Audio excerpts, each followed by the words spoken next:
नमस्कार. श्री स्वामी समर्थ. तुमचं मनापासून स्वागत आहे या चॅनलवर. श्री स्वामी समर्थ अनुभवांची साक्ष. इथे शब्दांपेक्षा अनुभव बोलतात.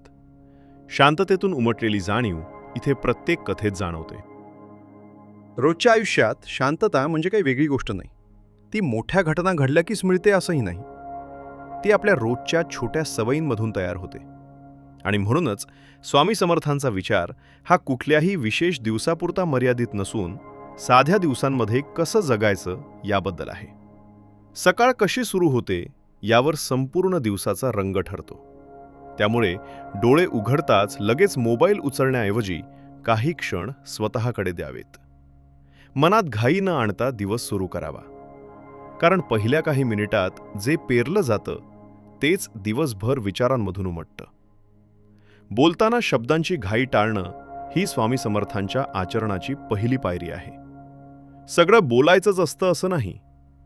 काही वेळा शांत राहणं हेच आपल्याला आणि समोरच्याला दोघांनाही सावरणारं ठरतं. कारण शब्द बाहेर पडल्यावर परत घेतले जात नाहीत. अपेक्षा कमी ठेवणं हा रोजच्या आयुष्यातला फार महत्त्वाचा पण दुर्लक्षित मुद्दा आहे. आपण समोरच्याकडून जे अपेक्षित ठेवतो ते मिळालंच पाहिजे असं नसतं. आणि त्या अपेक्षांमुळेच मन बिघडतं. म्हणून स्वामी समर्थांचा मार्ग हा परिस्थिती स्वीकारून त्यात स्वतःची प्रतिक्रिया नियंत्रित करण्याचा आहे. काम करताना सतत स्वतःला सिद्ध करण्याच्या नादात न पडता प्रामाणिकपणे काम पूर्ण करणं हेच खरं सामर्थ्य आहे. कारण लोकांची दाद लगेच मिळाली नाही तरी कामाची गुणवत्ता वेळेनुसार बोलते.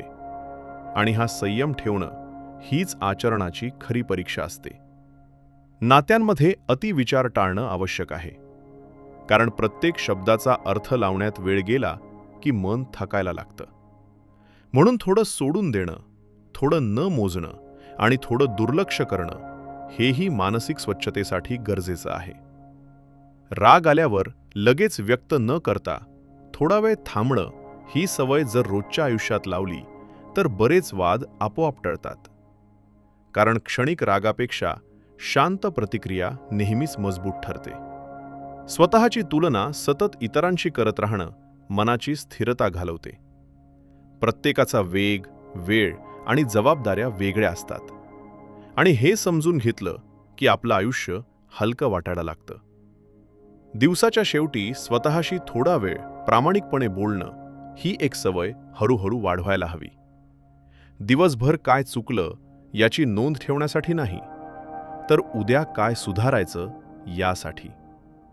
कारण स्वतःशी शांत संवाद ठेवणं हेच स्वामी समर्थांच्या आचरणाचं मूळ आहे.